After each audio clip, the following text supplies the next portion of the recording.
All right. Good morning. I believe we are live here now. This is a fun one, y'all. First of all, today's date, I always like to say this is January 24th, but it's a special live stream today. It's day 24 of consecutive streaming and or posting, and I have a good friend and guest with me, Shane Sager. What's up, Shane? Doing well, man. Doing well. I can't believe it's already January 24th. It's ridiculous. Like, time is absolutely flying. It feels like December just got here. And then I'm like, wait, you're telling me we have yeah, it's pretty incredible how quickly time is going. But I feel like a lot has happened. A lot of good things are taking place so far in this year. How's your year so far? How's the first official month of 2025 treating you? I would say that it's been very productive. It was the end of the book writing process, which was really Okay. good. And just a lot of because I think it's like when new gyms or like people want to start going to the gym at the beginning of the year. I feel like it's the same thing with people who want to learn harmonica. Like they just kind of are looking for teachers and they're looking for resources and they're looking for things Yeah. like that. So I definitely got a lot of business at the beginning of the year. So now, end of January, it's kind of settling into a nice flow. But the Cool. first couple of weeks are just a little hectic. Yeah. Yeah, everyone's recommitting, right? And I went through the same process in a slightly different way, but like this recommitting of like myself to my students, to my creativity and projects, to my focus. But and we were just talking about that before we jumped on. Like doing the live streams every day in January. Welcome to those that are jumping on and joining. Good to see you today. Talking with Shane Sager, just talking coffee and blues, coffee and harmonica, whatever comes up. But I do want to make a quick mention that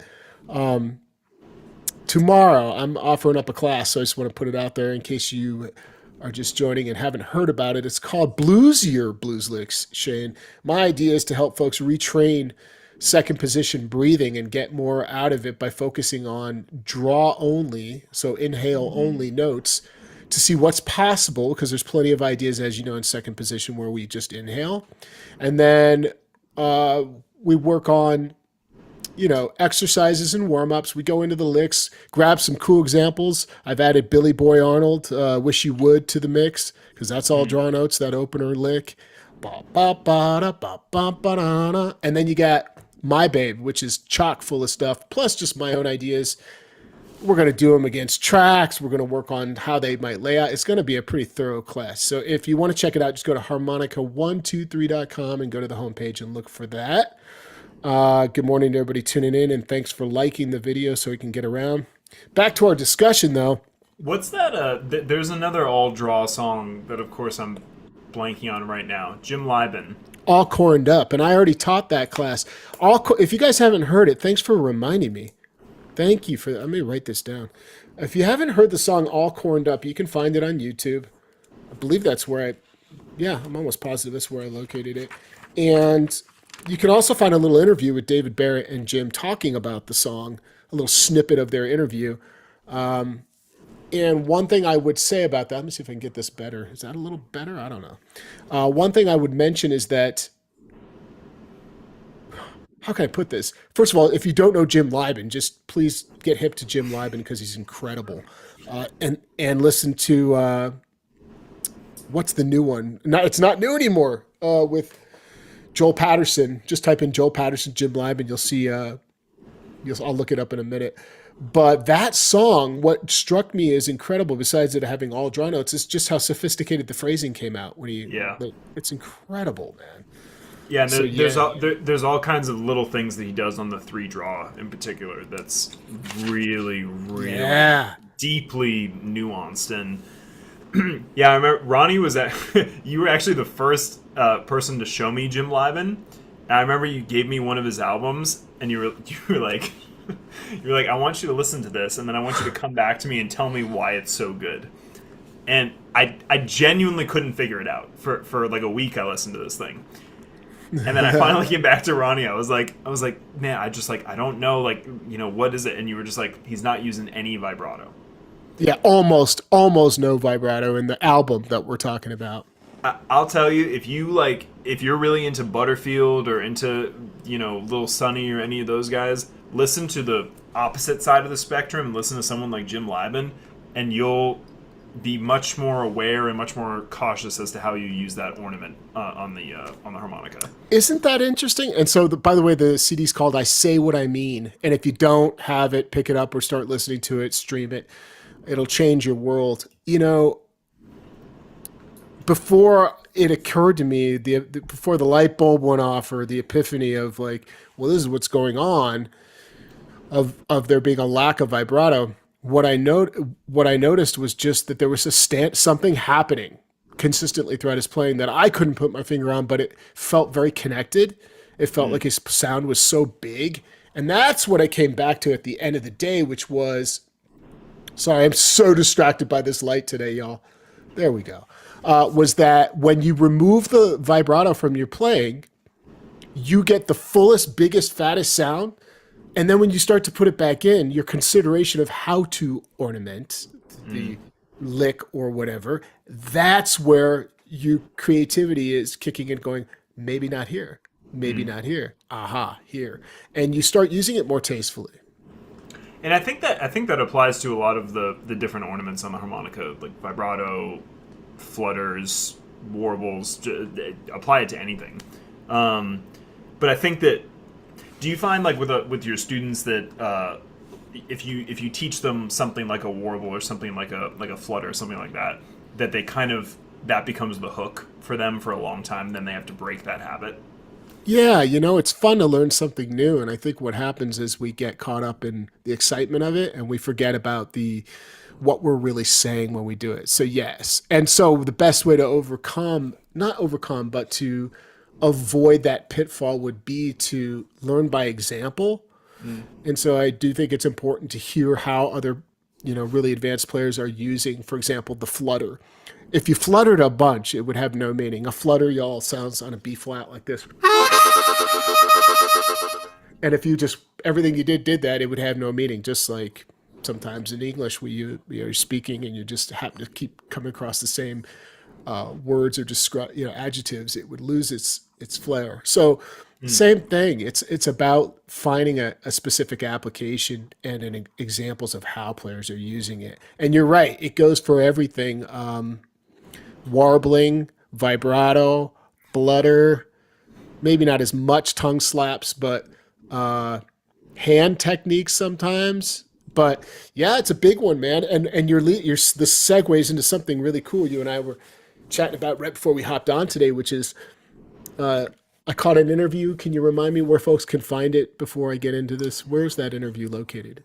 So the full thing is going to be on YouTube in a couple days, but the clip that Ronnie's talking about is on my Facebook page. It's on Shane Eli Sager. I could probably grab a shareable link, right, and just post that. Oh yeah. I'll share it in the video description. Watch this interview. First of all, man, Shane, like, you're just such a wise old soul. How old are you today? 31. 31 years old. Okay. When I was 31 years old, I don't know what I was doing, but I certainly wasn't doing a fraction of the things that you do in terms of self-development.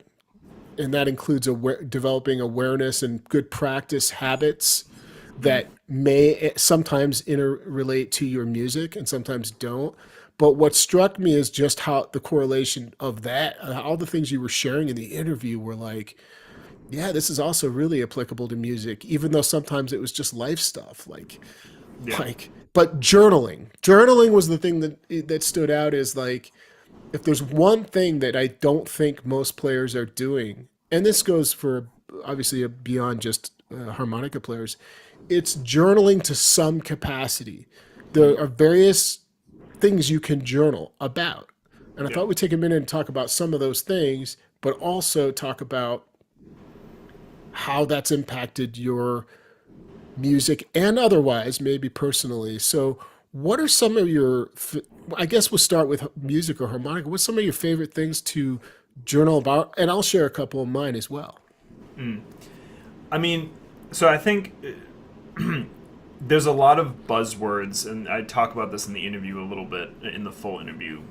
In the self help kind of development, like self development world, hustle, grind, you know, alpha, like all these like big kind of words. Journaling is one of those words because journaling has kind of garnered this reputation in the self help world of being something for people who have the luxury of time, Yeah. which is not really. I don't agree with that, but with a lot of people I've talked to, they tend to think that. Right.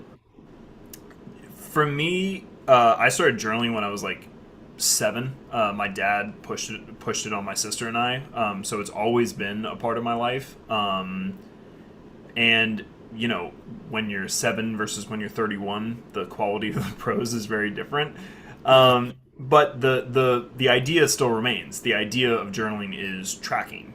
And with almost anything that you want to do in life, tracking is the best way to accomplish whatever it is you're trying to accomplish. If you're trying to lose weight, you step on a scale for a couple months on end, and if the number is going down, that means you've lost weight. If you're trying to, save money, you track how much money you're spending, and you could apply this to anything. But the thing with journaling, as it relates to music, and the reason that I still do it to this day, is that people beyond music, people, painters, poets, writers, whoever it is, almost everyone that has had a meaningful creative career has done some form of tracking or journaling. The reason for that is that creative people tend to be a bit undisciplined, and that's kind of that's like a big mask that is held up to, like, people think of rock and roll and they think of, you know, people throwing TVs out of windows, and they think of that as kind of that's the pinnacle of it. But the real pinnacle is the discipline of it. It's like, how do you actually get there? And the way that you get there is by paying attention to what you're doing between Monday and Friday. So for me, journaling was the best way that I found to make sure that I was getting the most out of Monday through Friday. Like, my dad always told me that people tend to always wake up on Monday and wish it was Friday, and in doing so, they're wishing away something like 80% of their lives.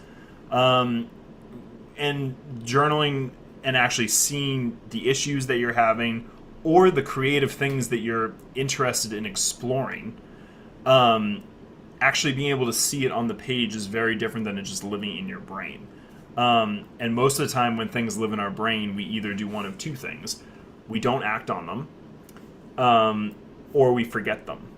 And journaling is the best way I know to not forget anything, because it will always live on the page. It's what I talked about in Ronnie's anxiety class a couple months back, that I think journaling is the key to unlocking anxiety, because anxiety is, it's like the thing from Wolf of Wall Street. He's like, it's a fugazi, it's a fugazi, it's never landed, it's like fairy dust.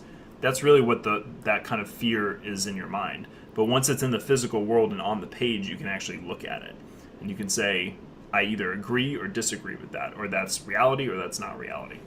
So, as a musician, journaling is a powerful way to track your progress. Couple ways that I like to use it, as it relates to the harmonica. I tend to, on Sundays, try to schedule out whatever practice I'm going to do for the week. I usually schedule two things on Sundays. One of them is the harmonica practice, and one is whatever I have to do for kind of my writing, or for, or like all the creative stuff. I'll schedule out so that I'm allocating the time. But the second step is, what are you actually going to practice in that time? So journaling can be a very key foundational thing here, because you can say on, Monday, January 26th, I'm going to practice my, 2 draw bends or 3 draw bends. I'm going to practice for this amount of time, then I'm going to move on to this, and then I'm going to move on to a song study. Done. I just did 15 minutes of practice, and I'm good until the day after tomorrow, whatever it is. So that's how I like to set up my journaling. And also, you're tracking the creative process. Like, how is what you're practicing making you feel? Is it making you think of anything else? Is it making you think of other players that you want to explore? How Like, often do you go back and look at what you at the end of the week, at the end of but the like week? yeah, and I got this from my time in the like kind of in the health and wellness space. Is like they tell you like when you're losing weight, they say like track your median weight, which is like the average of the week. So on Saturday, like I'll just kind of look back at my progress, Yeah. and you can't really lie to yourself when you're writing. You can't say like, oh wow, that was the best practice session ever. It's just because it's not true. But you can say I need to work on this, or I need to work on this, or specifically I need Yeah. to ask this question. Write down your questions. Good one. Yeah. There's a great poet named Rilke who has a great line where he says, "Learn to love the questions." That's Yeah. really what journaling is. It's you compounding this list of questions for yourself I or for like other the players. and I like the idea of being able to go back and evaluate and adjust and then have a plan for the next sort of goal setting. I think also things that I think of with journals is that we don't have to have one journal for everything. We could put tabs in a notebook that separate into four sections, and one could be for ideas that blues licks or song titles I want to write down, players I want to examine, looser things. Another one could be something totally different, theory only. So you can get creative with how you divide it. I also like color coding. By the way, I'm big on colors. So if you haven't thought to use that, maybe you're more attracted to that. It helps you follow a sequence of ideas better or manage and sort of get back to things quickly because everything highlighted in yellow is pertaining to something specific, etc., versus Mm. another color. Position work, it goes on and on. We could sit here and talk about it. But here's the thing. Journaling stimulates the brain. It keeps us accountable. It helps us evaluate and make tangible progress. I know for sure that I was a loose journaler. Journaler? What was I? A journalist? Yeah, Journalist? I guess journalist.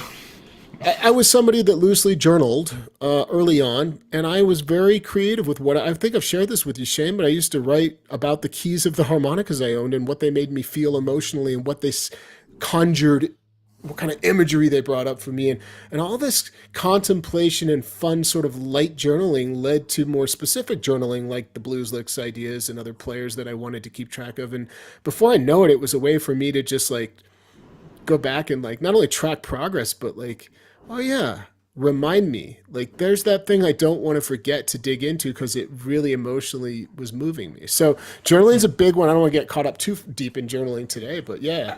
I will say one other thing about it on that because I love that keeping tabs idea. Keep a tab on what players you really like because Yes. because song studies is one thing and it's a little bit more technical and you're but like actually study the player themselves. Study like read the little Walter book or read the William Clark book or understand them as a person and how they formed that sound. It's a very esoteric approach, but Yes. it is worth it. Because Nick's the king of that. Nick Clark yeah, loves that stuff, devours the and stories. there's a reason why he's so good. um, but keep a file of like the players that you really like, and you'll find that like you really your main guys are really only like two or three people, like the people that really do it for you. Yeah. You'll have kind of secondary influences and people like that. Like I can tell you mine: Stevie, Paul DeLay, William Clark. Those are my three. Yeah. And I don't really veer off too far from those three guys. But I know that like I can look back at my journals and say like, I was listening to the Take It From the Turnaround album in 2013, and I was taking these notes, and this is what. So that's the beauty of journaling is like you can go back and actually like chart your whole harmonica life, Yeah. and that's what it is. It's a whole other part of your life. And folks, last thing on journaling that I want to mention is that, and I kind of alluded to it or mentioned it, you will forget things. We all do. Oh We're yeah. inundated with stimuli. This is the way to get back and not forget that, hey, I wrote this scale down from one of Shane's videos or Ronnie's video. I wrote whatever it was, and I loved it, and now I can remember to actually go back and learn something from it. For me, that was fifth position. We were talking. I didn't have to journal about it, but like Nick Clark posted a video of him playing a slow blues, and it knocked me out. And I already talked about it in a video, my last video, played a little bit in fifth, but since that video, the last 24 hours, I have been going like a kid in a candy store, man. I am like going down the rabbit hole, fifth position, not like wide and more deep than wide, meaning I'm not like looking for all applications, just in blues and funk, and I'm having fun. From 4 in the morning, fourth, I get up. Today was 4:45 a.m. for me. Granted, I went to bed fairly early. I should say that. But yesterday at 4:30 in the morning, I laid in bed for at least 45 minutes, folks. And I was telling this to Nick. I was transcribing ideas from second position to fifth position in my head based on the visual pattern of where the scale notes lay out. And it was one of the most enjoyable sort of just ways to in a sort of slumber, meditational slumber of like playing around with what I had learned. And it was so much fun. All this is to say, I've been playing for now close to 30 years or whatever it's been. And I feel like I just started. Not because everything's brand new necessarily, but because it just feels fresh and fun. So if there's one takeaway I could share with you guys, whether it's fifth position or something else, when you need to seek out the inspiration to find the motivation. I say this all the time, Shane. And I know you're teaching people as well now. The folks that are not dialed in and inspired, good luck finding the motivation. Yeah, yeah, and sometimes it just takes like everyone's different, and not this, like the same thing is not going to inspire everyone to pick up a harmonica and play, which is also, I think, a little lost in translation. Like me, for example, the first time I heard Little Walter, it didn't really do it for me, and I own that as a harmonica player. But the first time that I heard William Clark, it did it for me, and the first time that I heard Stevie, so not every harmonica player is going to do it for you in terms of the amount of desire that you want to go play, but you have to listen to a lot of music to kind of find what you like. In blues and outside of blues, because that will influence your playing, and then as it relates directly to the harmonica, you'll start to find correlations, like what Ronnie's talking about with fifth position. You'll start to find these beautiful correlations between the positions, the different harmonicas, and the different characteristics of the harmonicas, as Ronnie was just talking about with the different, because that's something that I think a lot of people don't think enough about, is the different characteristics of like an A harmonica versus an F harmonica, and just the sonic change that happens. I mean, when I look at where the soulful, most beautiful scale notes and the areas I want to extract all the emotion out in fifth position happen to land on a 3-draw, 3/2 step, that area is so powerful in fifth position, everybody, and that's the most beautiful hole in the harmonica because of all those notes. It is the most emotional part of in my opinion, of a diatonic harmonica is hole number 3. I mean, you just think about the sounds. It cries on that hole. Yes, I can do some similar things on the 4 and the 2, but like it's a special hole, and the fact that that's where it puts the 3-draw and the 3/2 step, and also we could include the 3 full as a powerful note as well, part of the scale there. You're getting, so it's minor pentatonic we're talking about, and then the blues scale with the addition of the 1/2 step bend. So without the blues scale,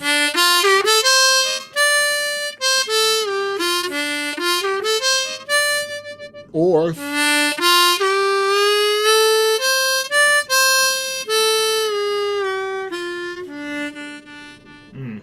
and what's so cool is like, even though the notes are the same as the major pentatonic, I was talking about this the other day, it forced me to really pay attention to the new patterns now. Where are these phrases? Will this one serve fifth? And if not, here's an idea that does, that wouldn't have even worked really. It wouldn't have been interesting in second. Yeah, it's just fascinating. Somebody's mentioning recording, and just to tag it on to the journaling, obviously if you record yourself, both audio and video, at least audio, that's a huge benefit for a million reasons. We've talked about this in the past too, but I will say that one thing that's occurring to me now, Shane, is like, imagine if somebody, at least with enough discipline, could journal and tag specific audio with and date everything. Now you've got a catalog of practice sessions that correlate to the goals and what was on your mind that day.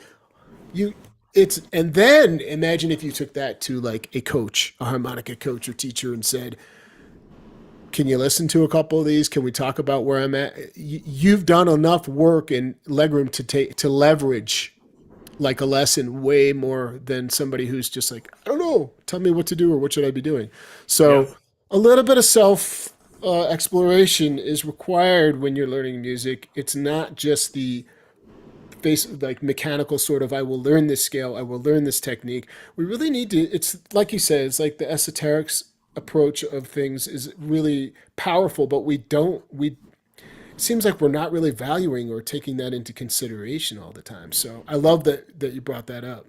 Yeah, you need receipts. That's how I like to think Yeah. about the videoing yourself. And you need feedback. Like like what you were just saying, you can practice your three draws all day, and you can write in your journal that I'm practicing my three draws all day. But if you're not getting that feedback from players that you admire, or objectively better harmonica players, you don't really have an avenue to go down. And I've found with a lot of my students that, and I think this is a wise thing for a lot of my students, is that they come to me and don't say like, I want to learn this and this. It's more like, am I doing this correctly?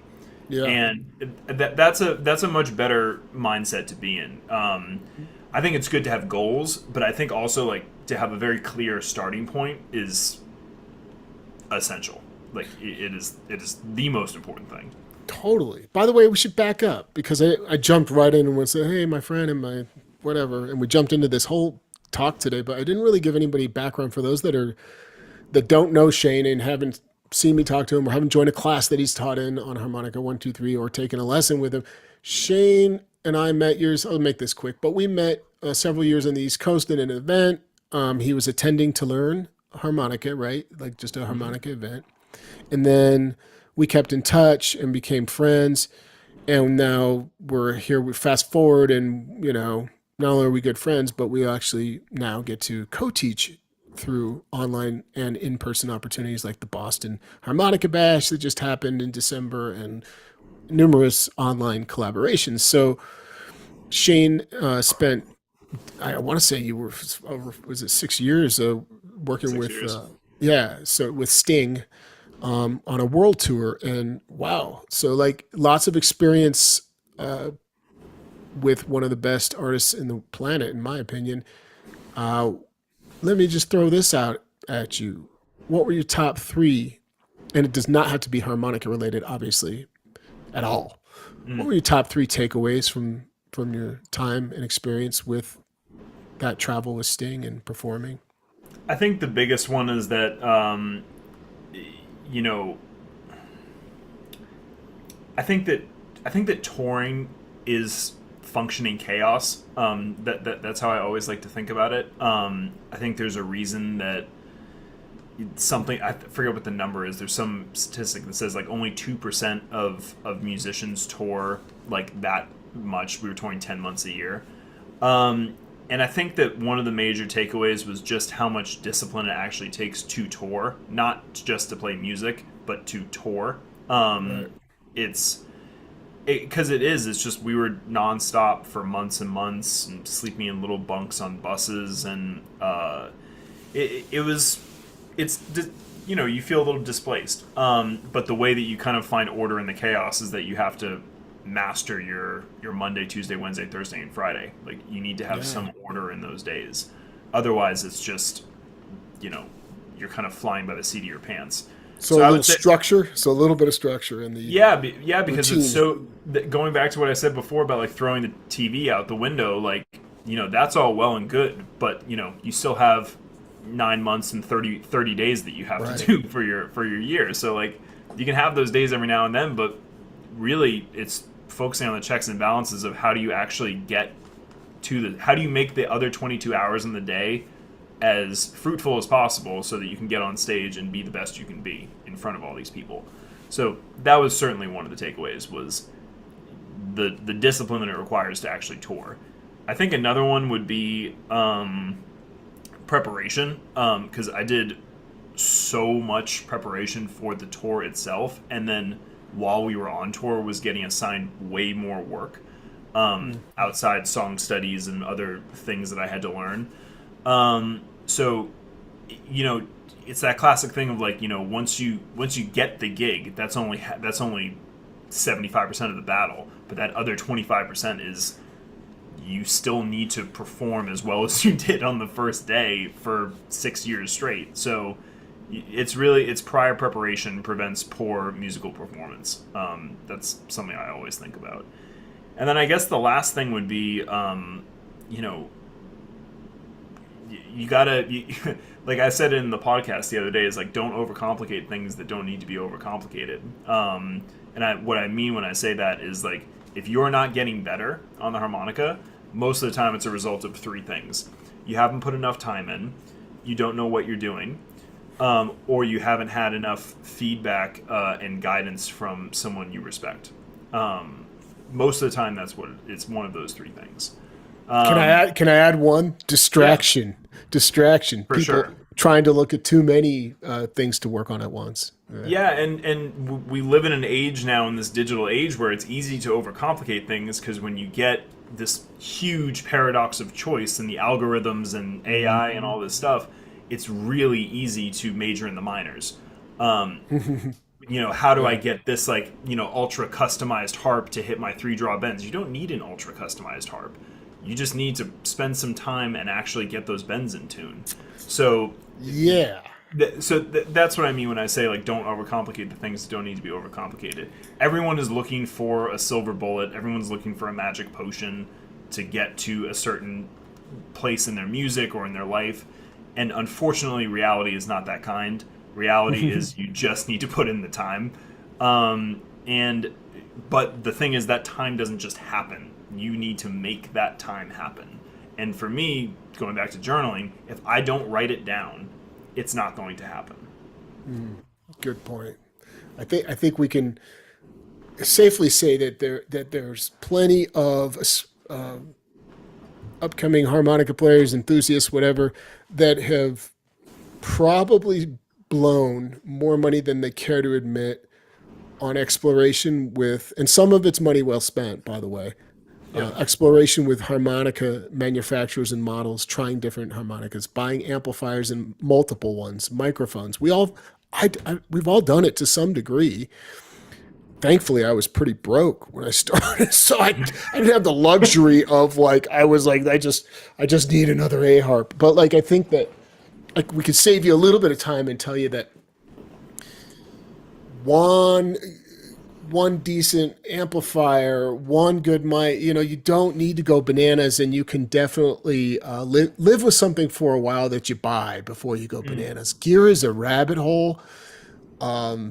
You can't buy your sound anyway. You sorry, you can't. You'll have the best gear in the world, and if you haven't put the time in, that gear will sound like garbage. I don't mean to be dismissive to you if that's you, or to be condescending or whatever it is. But what I'm saying, I feel the same way about my own playing. I can look back and notice that it's the player first. So just save a little bit of money. Attend one of my classes. Hang out and do a lesson with Shane. Do something that'll further your playing first, and then the gear goes further. And I bet Shane would back me up on that.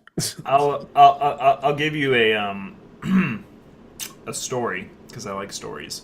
Yeah. Um, I'm sure everyone knows the author John Steinbeck. He wrote a lot of very famous books: Of Mice and Men, Grapes of Wrath, East of Eden, and he has a great book called Journal of a Novel, which is just his letters, his correspondence with his friend as he was writing East of Eden, which is arguably his best book. In one of the letters, he talks about how he was procrastinating at the actual writing because he couldn't find a pencil that he liked. So he had 57 pencils that he laid down on his desk and just spent all day sharpening them, and then he would write. He'd just be like, no, that's not the right one. Sharpen, sharpen, sharpen, and put it back. Yeah. And then what he writes in the letter is, I realized after 2 weeks of this madness was that it wasn't the pencils, it was me. And one of the pitfalls of, and very easy rabbit holes to go down with gear, is you associate better gear with better sound. Yeah. Which, again, I'm on Ronnie's team. I'm not here to knock gear at all. I love having like a really good functioning Yeah. harmonica and an amp that sounds good. However, if it's just that, then you're not really in the business of playing harmonica. You're in the business of collecting gear. They're Bro. two, Yeah, I don't mean to cut you off, but the Bassman I bought in year 3 or whatever and brought to the jams that I could, and it was one of those Bassmans that was a 100 watt. It was like I couldn't get enough volume on stage. Was that the amp? No, it was technique. Just one example of how you can't buy what you're lacking.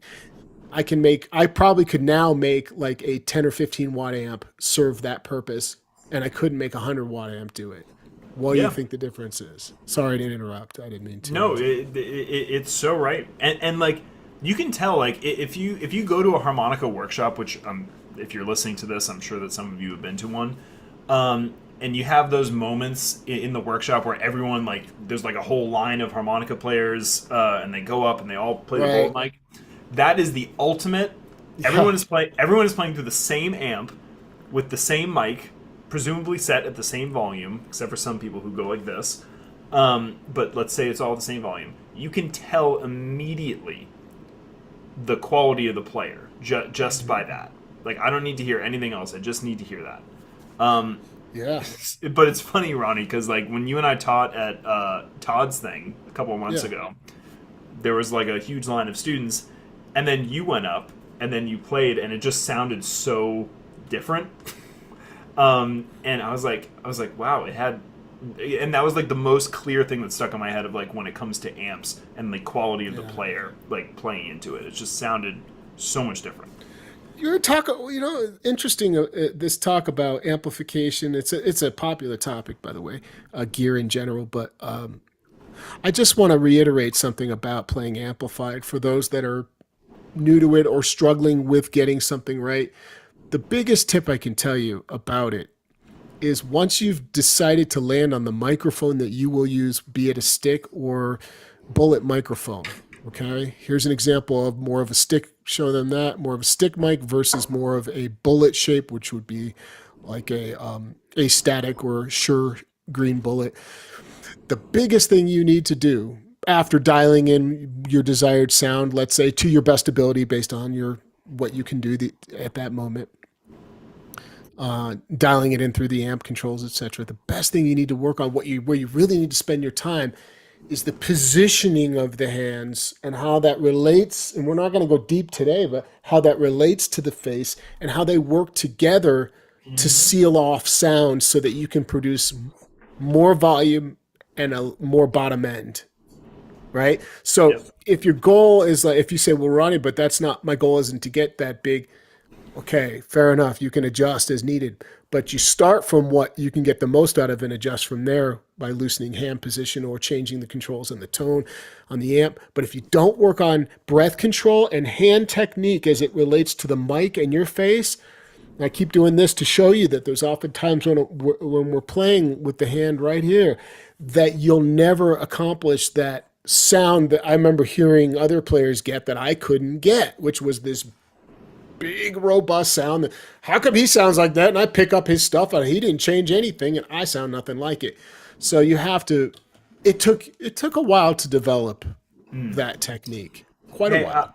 I'll say on the topic of practice, if you live in a building or a house where you can't play amplified all the time, because I know that not everyone has that luxury, Right. I would still say practice with your mic in hand. If you play a lot Yeah. of amplified harmonica, because it's that classic thing of like we practice how we're going to play. So like you'll find me a lot like if I'm just playing like a blues thing, I'll just be playing and I'm not even hooked up into the amp Yeah. because I can hear like what Ronnie's talking about, that big compressed tone clearer. So like the difference between like my hands like this versus like that's a big difference in terms of how Yep. I'm cupping the mic.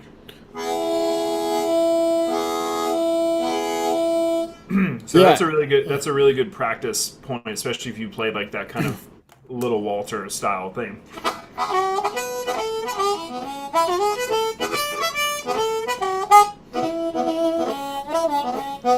Yeah, It's a you can really hear that. You can hear the compression, that sound being directed into the mic. So Gear is a bit, but it's such a sensitive topic for some folks. I feel like, but I think that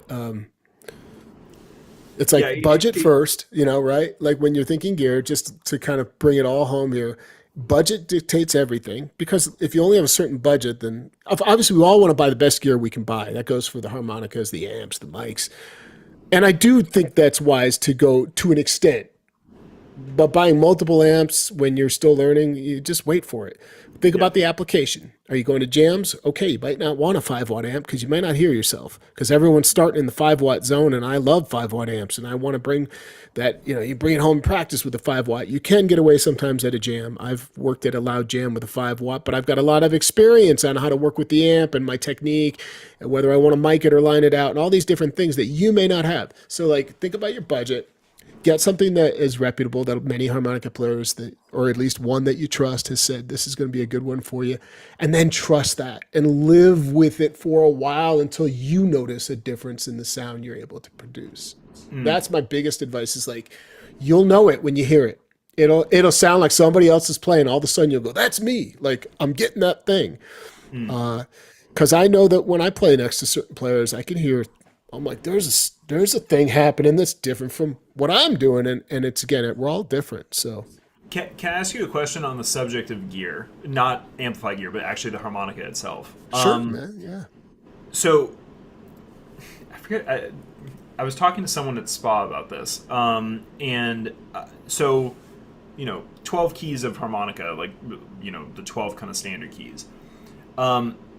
You, I think, predominantly play the Marine Band Deluxe and the crossover, if I'm right, and you have the low tune rockets. yeah. I throw in a little bit of Special 20 and standard rockets, but yes, I love the Marine Band Deluxe, and I got some mostly a lot of and the So crossovers in the mix. so did so like the difference, like going back to what we were talking about before with like an F harp versus an A harp. Does the Yeah. key of the harp influence which style of honer you buy? Yes. Yeah. I've talked about it a little bit in the past. So if you think about what makes a special 20, besides the plastic comb, which is the standout thing, it's that it has closed vents. So for higher keys, for example, this happens to be a freaking G. Of course, I picked up a G, but this was a gift. This was a gift, by the way. I will often buy or acquire whatever special 20s in the key of F, E flat, E, D, and D flat, because I like that it mellows out those higher keys. I do like a little more. I don't want it to be too shrill. Like I don't always love, and I own a D flat and a crossover right here, but I think I'm kind of lean. And sometimes that's the decision, like mellow out the higher keys. But here's a big one that people don't think about. A crossover, and a lot of us own crossovers, Honer crossover, is tuned differently than a Special 20 and a Marine Band and Marine Band Deluxe, etc. And Rocket, which is, so what's the difference? Well, it's a subtlety in the tuning. And what I notice is that the chords don't feel quite as full or reactive to me compared to a Special 20 or Marine Band. So Yeah. then that begs the question, what's the application there? And for me, I'll play that crossover in any position, but I love playing them in third position where the octaves lay out predominantly, Yep. not the chords. So things like that are considerations. But honestly, Shane, now that I'm saying all this, not really. I'll play any model and any key in any circumstance. I honestly, it's marginal. Yeah. Yeah, it's interesting because there's some people who are very opinionated about it. Like, from C harmonica up, like I want those closed side vents. Yeah, yeah. So I was just because I know that you, yeah, I like think it, I've never seen you play Golden Melody, I guess is what I'm saying. what's funny is that when I first started playing, and I posted the new Golden Melody video when that came out, and I really enjoyed the way that thing played. But I will say that, like, I was attracted to the Golden Melody because it looked hip. It had a vibe. It looks, yeah, and I know that's your go-to. So we should talk a little bit further about this if time allows, because a Golden Melody for me always sounded super clean, which it's supposed to, right? It's close to that equal temperament tuning, which is where the single notes are more exact. Yeah. And what happens is, like, I liked the way it played and sounded, and I loved the retro look of it.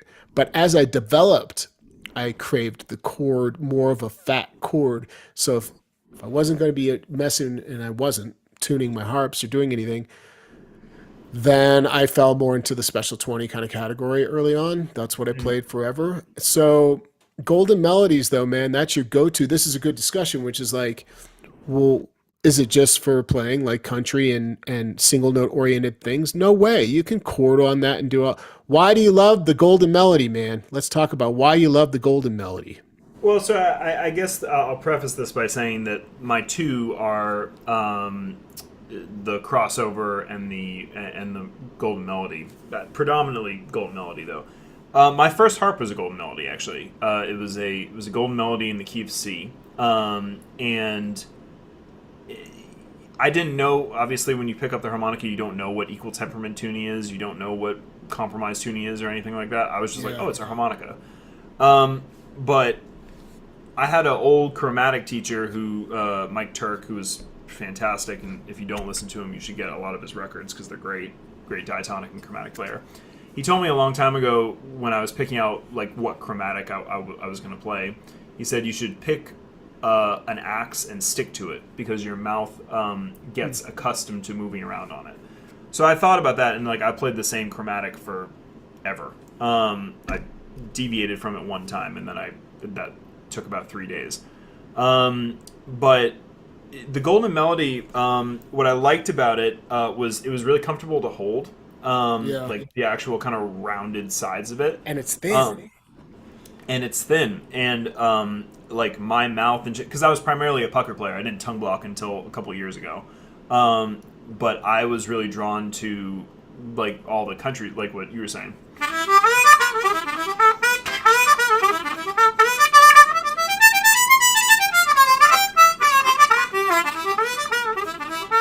Like all that kind of Todd parody stuff. Yeah.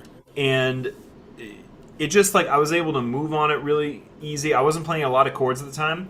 What changed is when I started to explore, as you just said, more octaves, more kind of William Clark style stuff. That's when I started to get more into crossovers and more into the special 20s and things like that. Yeah.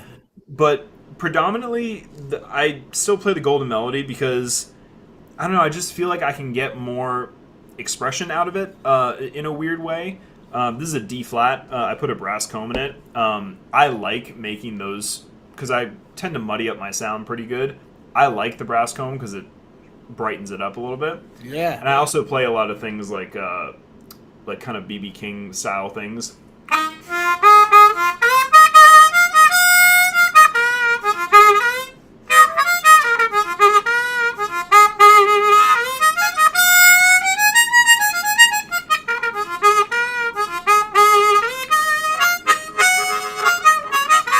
And then I can still get those cool tongue flutters, those cool accents, but they don't primarily make up my playing. So like it's still predominantly a pucker style approach, and that's why I still stick with the golden melody. So if I call you up, I'm playing a gig, and I say, dude, we're doing a Big Walter slow blues. Are you switching to a different model? I mean, I could still do it on a golden melody, but no, then I would probably go for something like this.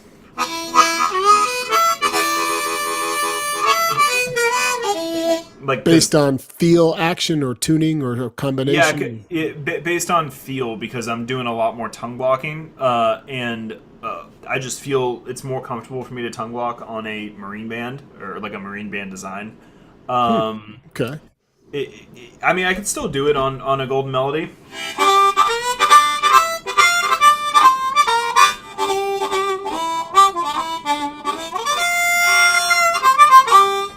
But it's just more comfortable for me on a marine band.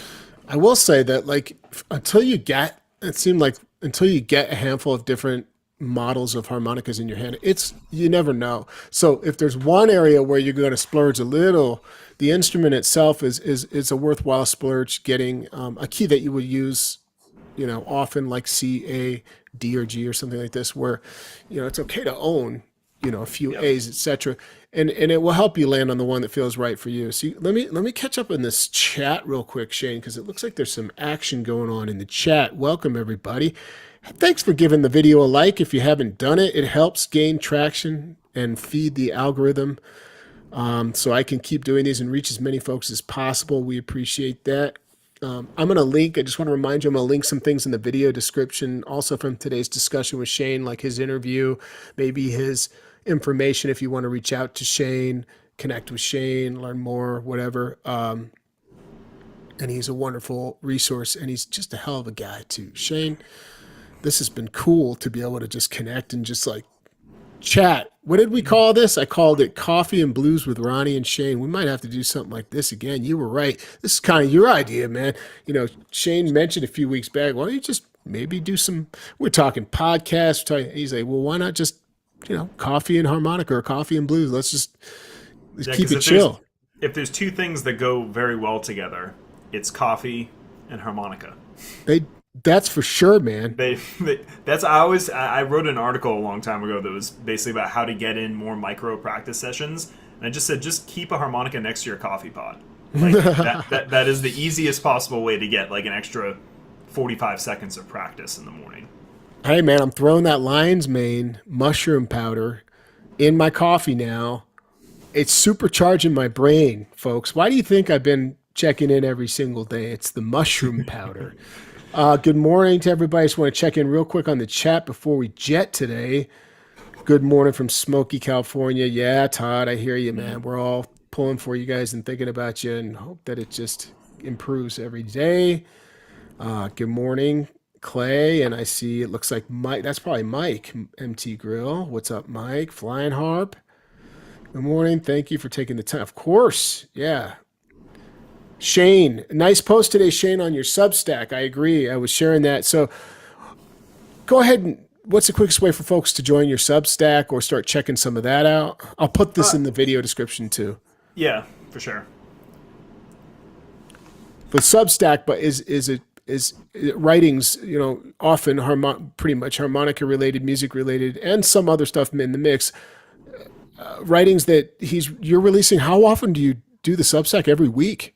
So I try to do one on Monday morning to just kind of get people going into the week. I think so I set it on Substack so that the writing releases it. I think it's 8 a.m. on Monday mornings. If you sign up for the mailing list, you don't have to pay anything. And then I post one usually on Fridays around the same time. So you get a little something for the weekend, a little something to take into the week. What I love about your writing is it's so fresh and creative. You're a great writer, and I love that it pulls in.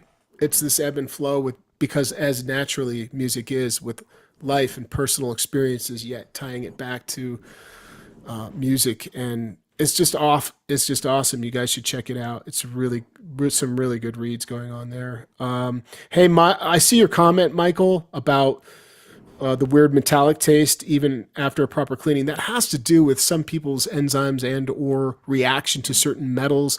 Check the specific model you play, understand what the comb is made of. That's what's happening most likely. Could be part of the replate because sometimes they project, but I've heard of this, and my only advice is to it's so awful. If I keep playing I want to vomit. Oh good. No, don't do that. Just get a different harmonica. Go with a plastic comb if needed. You're not the only one, is what I'm saying. Hey, Jacob, what's up? I'll see you later, man. I'll see you soon, actually.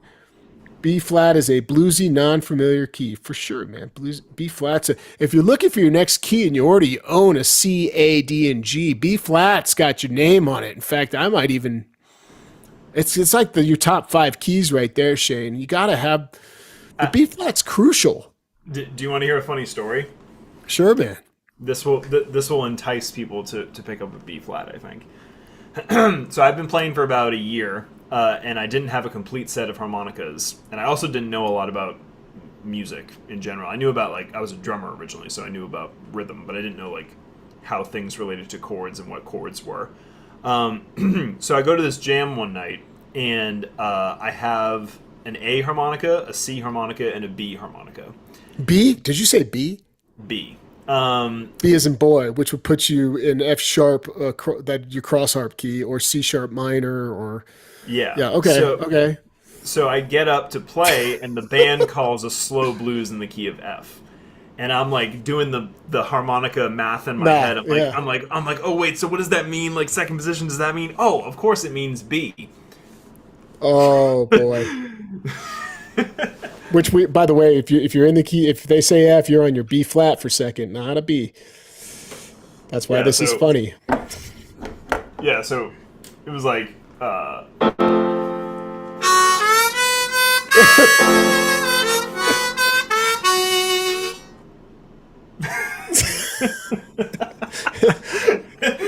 Did you stick with it the whole song? of course, yeah. If you're in free fall, just stay there. Oh It's yeah. totally fine. But very valuable learning experience. I came off stage, and the guitar player said to me, in a very not nice way, "What key harmonica were you playing on that last song?" And he played a little bit of harmonica too. And I was like, "Oh, it was a B." And he was like, "You know, you're playing in the wrong key, right?" I was like 15 when this was going on. Oh yeah. He's like, "I think you need to get a B flat harmonica." And I was like, "Okay, cool." So next day I got one, and then I could play all the little Walter stuff. Yeah, there's so much, and there's so many good Jerry McKay. The list goes on and on. There's plenty of songs that feed off of a B flat harmonica. You need one. That's a good story, man. We learn from Shane's mistakes. Okay, learning to produce solid tone acoustically, and then through budget gear makes getting better gear later well worth it. Indeed. Thanks, Norfolk. Sadie Lamp, dude, these are crazy harmonica tonal theories and love apply. Yeah, crossover is your favorite. I have a special 20 that I love. See, we got to experiment. Tony says, Shane and Ronnie, what a great learning discussion today. Well, thanks for being here, man. And thanks for being a YouTube member. For those that are showing up, like Charles and Tony and anybody else that's got the little star and badge, thanks for supporting this channel. I really appreciate that. And if you got, I, yeah, I think one other useful resource for people if they're thinking about what harps to buy and because you and I are both from Honer. Constantine Reinfeld had a video that he put up a while ago that was him demoing like 20 different diatonics yeah, from Honer. So if you're looking for just like obviously he's him and he's you know he'll make anything sound good, but he does go into the specifics of each harmonica. That's a very if you're looking like on Rock and Ron's website or whatever it is for I don't know if I want this one or this one. That's a really good video to watch. cool. Yeah, there's so much out there these days. It's easy to get lost. Nick, who's here? Mr. Nick Clark showed up. Good to see you, Nick. I look Well, forward I'll to. be damned. Hey, I've already said it, but check out Nick's YouTube channel. Just type in NIC space CLARK harmonica, and you'll find him on YouTube. Since well, let me go to his channel. Let's see if I can figure that out. But at any rate, You'll also find him on the special 20 box. you'll find him on the special 20 box. Hey, at Nick Clark Music is his handle on YouTube. At Nick Clark Music with no K and no E on the Nick and the Clark. And yeah, man, the man himself is here. All right, it's been a killer chat today, and maybe Nick, hey Nick, maybe if you're still watching, maybe you'll join and hang out with me next time. Maybe not, I don't know, but I look forward to seeing you on Sunday, Nick. We're gonna have a grand old time. And for everyone that joined in today, thanks. Don't forget to give the video a like before you go, become a subscriber, and check out the Harmonica 123 membership that is giving you access to every blues harmonica class that I've recorded and new ones coming in every month and notes. I appreciate all of you. Awesome, Nick. Cool, man. We're going to have a blast. We'll talk about all sorts of goofy stuff and relevant, fun, important stuff related to harmonica and music as well. Shane, I hope you have an amazing day today. Thanks for coming on and being my guest. Thanks, man. I'm gonna go get another one of these. Yeah, buddy. Time to wake up. All right, everybody. Thanks for tuning in today. We appreciate you. Look forward to seeing you tomorrow.